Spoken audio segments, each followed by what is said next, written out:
The signal from Beyond Communications Officer Sarah Chen rubbed her tired eyes as she stared at the data streaming across her monitors. Deep Space Relay Station Epsilon 9 floated in the void between galaxies, its massive sensor arrays constantly scanning the cosmic background for any sign of intelligent life. For 3 years, Sarah had watched the same endless patterns of radiation and stellar noise.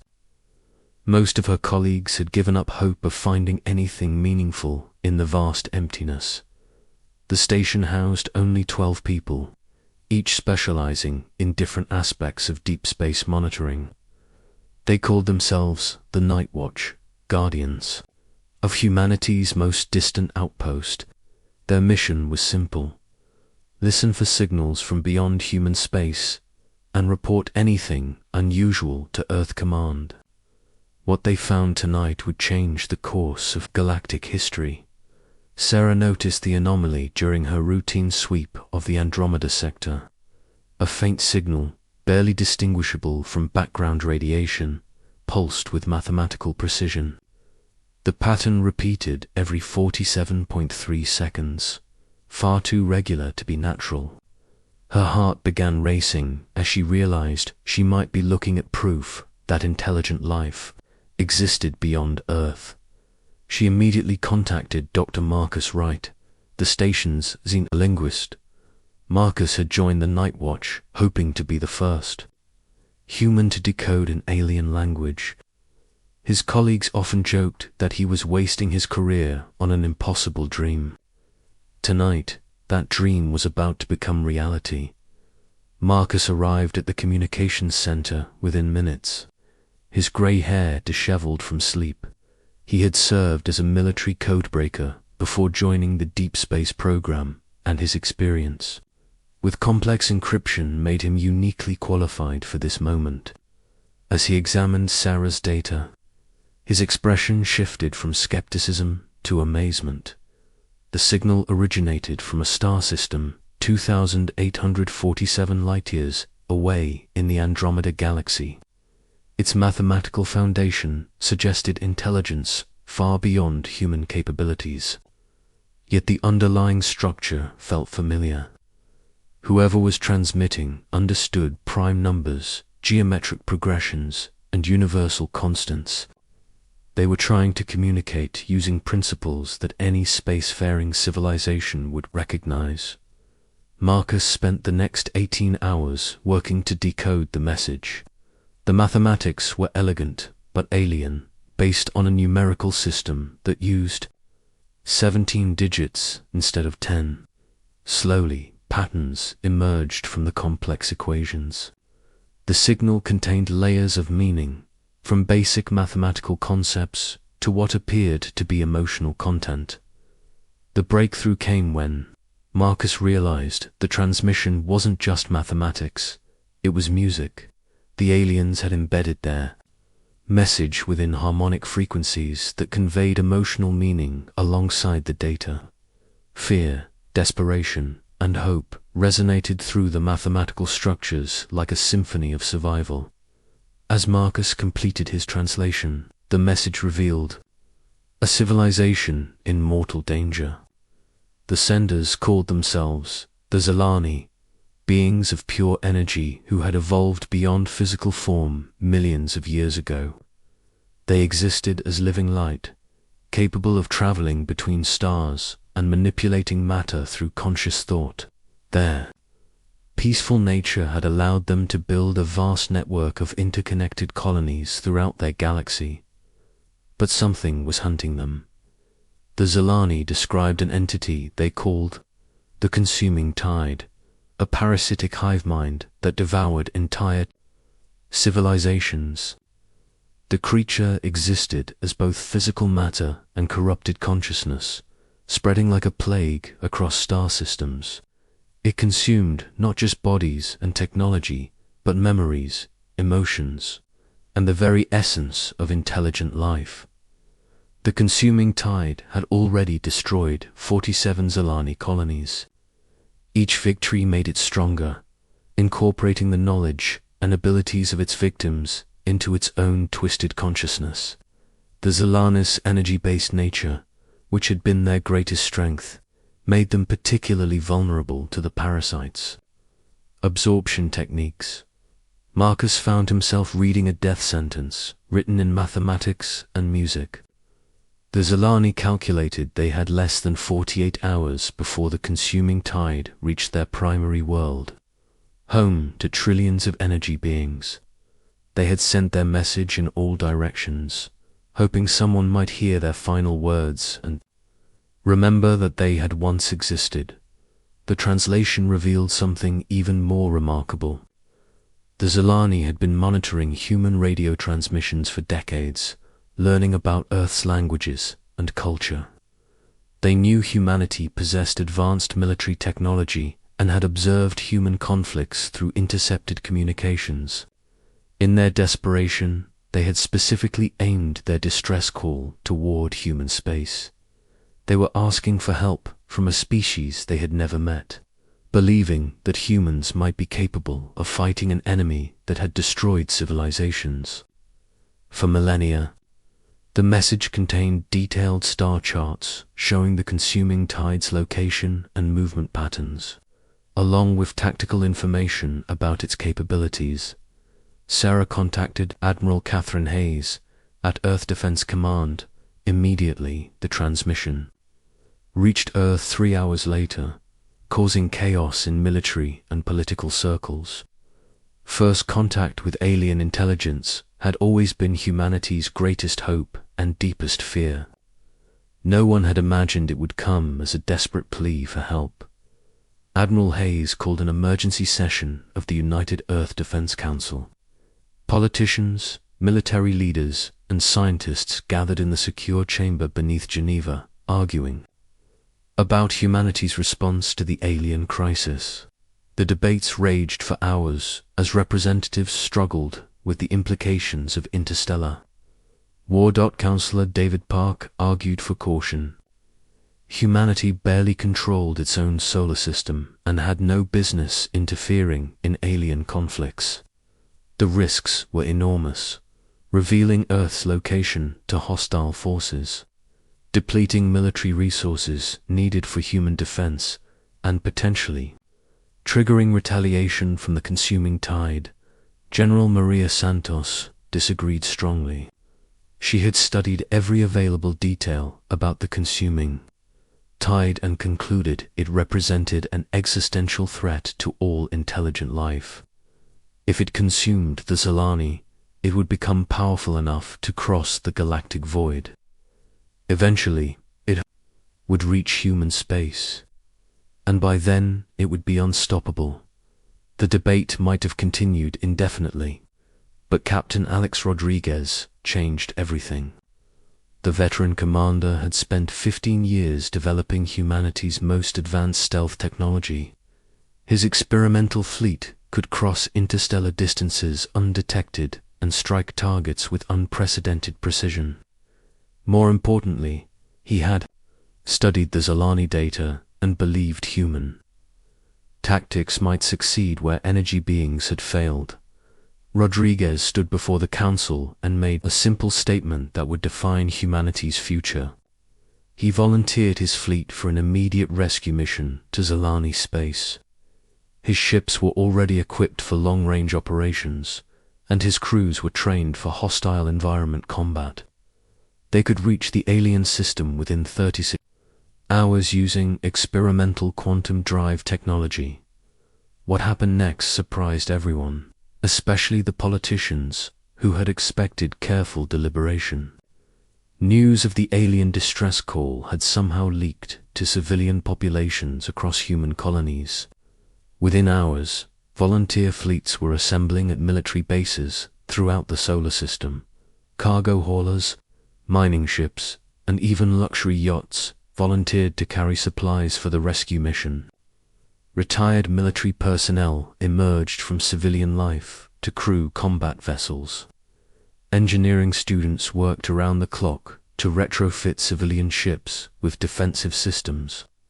Humanity was mobilizing for war against an enemy they had never seen. To save aliens, they had never met. The response revealed something profound about human nature that surprised even long-time observers of human behavior. When faced with the choice between safety and helping strangers, ordinary people chose heroism. Factory workers volunteered for combat duty. Parents sent their children to safety while joining the fleet themselves. Elderly veterans came out of retirement to share their knowledge with younger crews. Within 24 hours, humanity had assembled the largest fleet in its history. Over 300 vessels of all sizes prepared for the journey to Andromeda. The fleet included everything from massive battleships to converted research vessels, united by a common purpose that transcended national boundaries and personal interests. Admiral Hayes found herself commanding a force that existed outside normal military structures. The fleet contained elements from every human nation and colony, bound together by volunteer agreements rather than formal treaties. It was chaotic, unprecedented, and somehow perfectly human. The final preparations took place in frantic urgency as the consuming tide drew closer to the Zilani homeworld. Human engineers worked alongside alien technical specifications transmitted by the desperate energy beings. The Zilani provided detailed information about their enemies' capabilities, while humans contributed tactical knowledge gained from centuries of warfare. Captain Rodriguez established communication protocols with the Zilani survivors. The energy beings could transmit information faster than light through quantum entanglement, allowing real-time coordination across interstellar distances. For the first time in galactic history, two completely different species were preparing to fight side by side against a common enemy. The human fleet departed Earth space through experimental quantum gates that folded space-time itself. The journey to Andromeda would normally take thousands of years, but human technology compressed the voyage into hours. As the ships emerged from quantum transit at the edge of Zilani space, their crews witnessed horrors beyond imagination. Entire star systems had been stripped of matter and energy. Planets hung as empty shells in space, their atmospheres consumed and their surfaces scorched clean. The beautiful spiral formations of living light that had once marked Zilani colonies were gone, replaced by twisted streams of corrupted energy that writhed with malevolent intelligence. The consuming tide had grown impossibly large, its influence spreading across multiple solar systems simultaneously. The entity existed as both matter and consciousness, capable of manipulating reality at the quantum level. It had absorbed the knowledge and abilities of dozens of species, making it a constantly evolving threat that adapted to any opposition. At the center of the devastation, the last Zilani stronghold flickered like a dying star. The energy beings had gathered their remaining population around their homeworld, preparing for a final battle they knew they could not win. They had never developed weapons of war, having evolved beyond physical conflict millions of years ago. Their only defenses were barriers of pure thought that the consuming tide was steadily overwhelming. Sarah Chen monitored the communications as the human fleet approached the battle zone. The Zilani's messages had changed from despair to wonder as they detected the approaching human vessels. They had never imagined that strangers would cross the galactic void to answer their call for help. The final transmission before battle was simple but profound. A Zilani named Luminous Bathrough Darkness spoke directly to the human fleet. "We called into the void hoping someone would remember us. You came not just to remember, but to fight beside us. Whatever happens next, the universe will know that two species chose courage over fear." As the human fleet prepared for combat, Admiral Hayes realized they were about to attempt something that had never been tried before. They would fight an enemy that consumed consciousness itself, using tactics developed for purely physical warfare. The odds were impossible, the stakes absolute, and the outcome uncertain. But humanity had answered the call, and they would see it through to whatever end awaited in the darkness between the stars. The Deathworlder, Solution Captain Alex Rodriguez, watched through the bridge viewports as the consuming tides, advanced tendrils, reached toward the last Solani stronghold. The entity defied every principle of physics he understood. Its dark mass writhed through space like living shadow, occasionally flickering with the absorbed memories of destroyed civilizations. Within its depths, Rodriguez could see the twisted remains of what had once been beautiful worlds. The first direct contact with the Zilani came as streams of pure light approached the human fleet. The energy beings materialized on ship bridges. Throughout the armada, their forms shifting between geometric patterns and vaguely humanoid shapes. To human eyes, they appeared as living aurora, beautiful and utterly alien.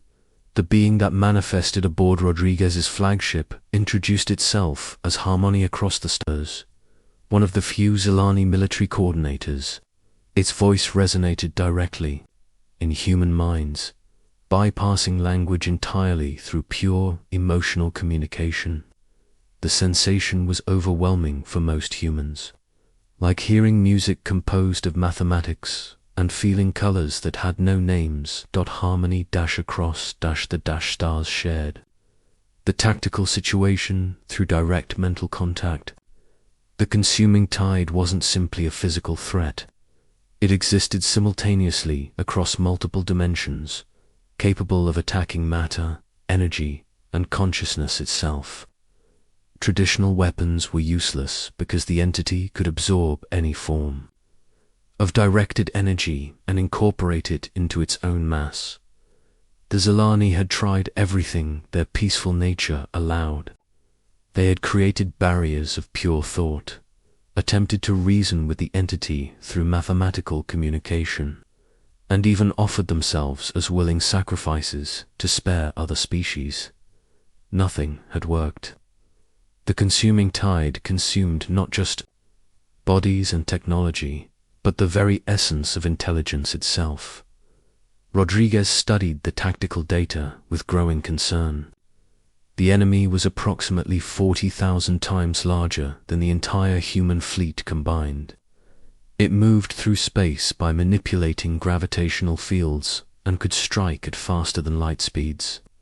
Most terrifying of all, it learned from every encounter, adapting its strategies based on the memories it absorbed from victims. But Rodriguez had spent his entire career fighting impossible odds. During the Martian Independence War, his single cruiser had held off an entire enemy fleet through unconventional tactics. In the asteroid belt conflicts, his squadron had destroyed supply lines that everyone claimed were impregnable. He approached the consuming tide the same way he approached every challenge, by finding weaknesses others had missed.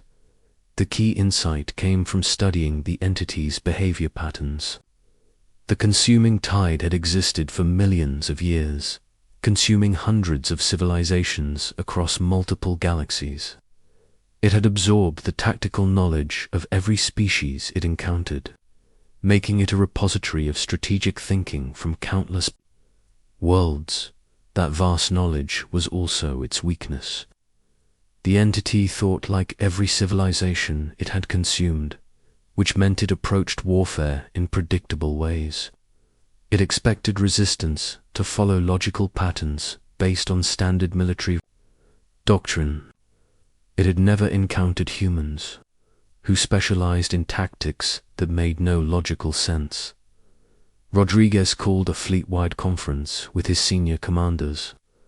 The human ships formed a defensive perimeter around the Zilani stronghold while their captains shared intelligence and planned their attack. What emerged was a battle strategy that would have horrified any rational military academy. Commander Sarah Kim suggested using civilian cargo haulers as primary attack vessels, reasoning that the consuming tide wouldn't recognize non-military ships as threats until too late. Captain James Okafor proposed ramming attacks using ships loaded with antimatter explosives, arguing that the entity couldn't absorb matter and energy simultaneously. While maintaining structural integrity, the most audacious suggestion came from Dr. Lisa Park, a xenobiologist who had studied the transmitted data about the consuming tide's cellular structure. She theorized that the entity's consciousness was quantum entangled across its entire mass. If they could create sufficient quantum interference, they might be able to disrupt its ability to coordinate its various parts. The plan that emerged violated every principle of sensible military strategy. Human ships would attack in seemingly random patterns, using tactics that appeared suicidal to any logical observer. Civilian vessels would serve as primary strike platforms. Military doctrine would be abandoned in favor of pure improvisation and adaptive chaos. Harmony across these stars observed the human planning process with fascination and growing hope. The Zilani had spent millions of years developing logical, harmonious approaches to every challenge. They had never encountered beings who deliberately chose illogical solutions, because logic itself had become predictable. The battle began with what appeared to be a disorganized human retreat. Rodriguez ordered half his fleet to flee toward the outer system, broadcasting distress signals and requests for evacuation support. The consuming tide responded exactly as expected, sending pursuit tendrils to prevent the humans from escaping with tactical knowledge. While the entity focused on the fleeing ships, the remaining human vessels launched their real attack. Converted cargo haulers, loaded with experimental weapons and guided by volunteer crews, dove directly into the consuming tide's central mass. The entity barely registered the civilian ships until they began detonating antimatter charges inside its consciousness matrix. The explosions didn't destroy the consuming tide, but they created something unprecedented in its millions of years of existence: confusion. For the first time, the entity encountered damage it couldn't immediately understand and absorb. The quantum interference from the antimatter detonations disrupted its ability to coordinate its various parts. Rodriguez immediately ordered the fleeing ships to reverse course and attack the entity's isolated tendrils. The consuming tide found itself fighting on multiple fronts against an enemy that refused to follow predictable patterns. Human ships attacked from impossible angles, used weapons in ways their designers never intended, and employed tactics that sacrificed efficiency for unpredictability. Captain Jennifer Wu commanded a converted mining ship loaded with industrial equipment instead of military weapons. Her vessel fired clouds of metallic dust mixed with reactive chemicals, creating interference that disrupted the consuming tide's sensory systems. When the entity tried to absorb the dust, the chemicals triggered cascading reactions that caused portions of its mass to become temporarily inert. The human tactics were working, but at enormous cost. Ships disappeared into the entity's mass every few minutes, their crews accepting certain death to create opportunities for their comrades. The civilian volunteers fought with the same desperate courage as military personnel, proving that heroism wasn't limited to trained soldiers. Harmony across these stars watched human commanders make decisions that no Zilani could comprehend. Captain Rodriguez ordered his own flagship to ram the consuming tide's central consciousness, knowing the collision would destroy his ship and crew. The sacrifice created a massive disruption that allowed other human vessels to penetrate deeper into the entity's matrix. But the consuming tide was learning from its encounters with human irrationality. The entity began adapting its responses, developing countermeasures for human unpredictability. It started absorbing destroyed human ships more carefully, analyzing their tactical patterns for future reference. Dr. Park realized they had only minutes before the entity, fully adapted to human tactics. She transmitted her final discovery to the entire fleet. The consuming tide's quantum consciousness was vulnerable during the absorption process. If they could coordinate simultaneous attacks on every part of its mass, they might overwhelm its ability to integrate new information. The final assault required every remaining human ship to attack simultaneously, creating quantum interference across the consuming tide's entire structure. It was a desperate gamble that required perfect timing and absolute commitment from every crew member in the fleet. Rodriguez gave the order, knowing most of his people wouldn't survive the next 10 minutes. Human ships dove into the consuming tide from every direction, their weapons firing continuously while their crews prepared for the inevitable end.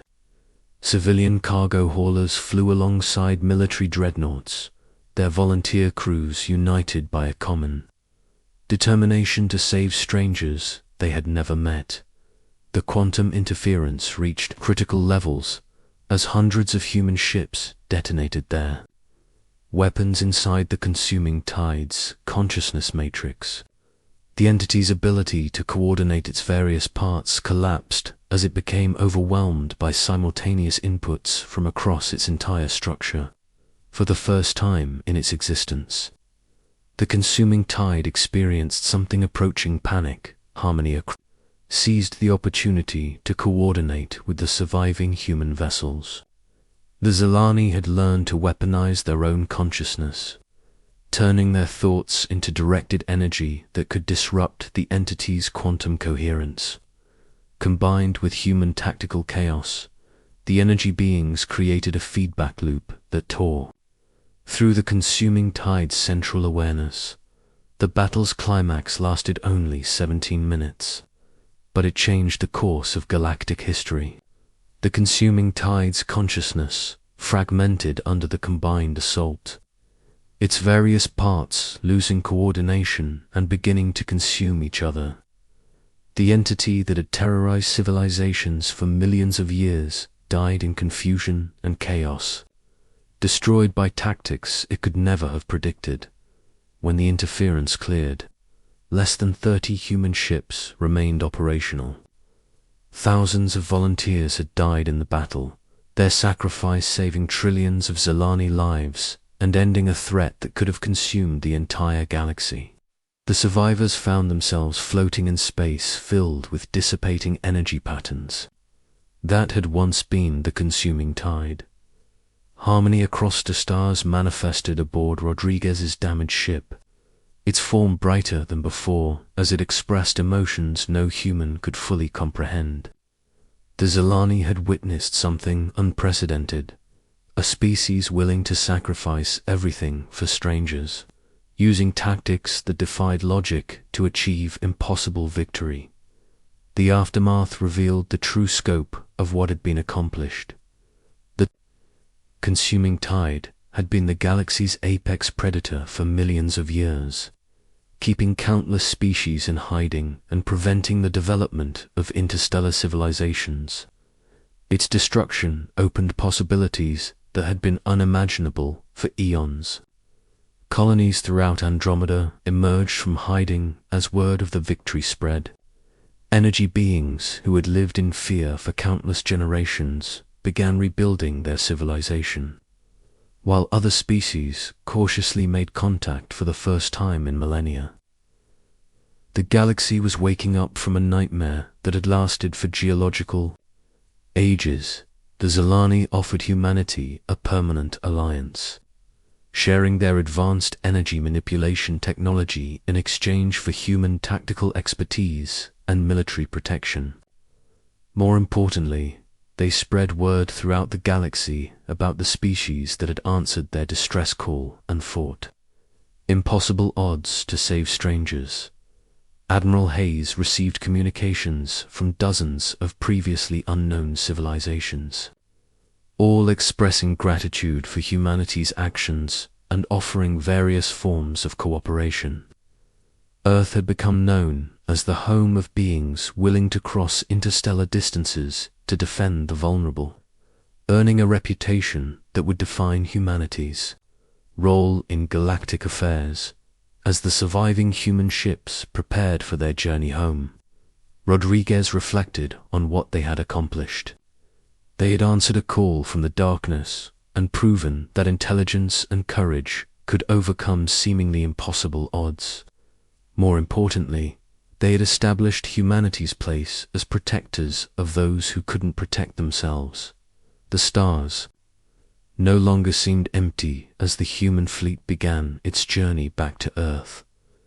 They carried with them the knowledge that the galaxy was full of life, and that life was worth fighting for, no matter how impossible the odds appeared.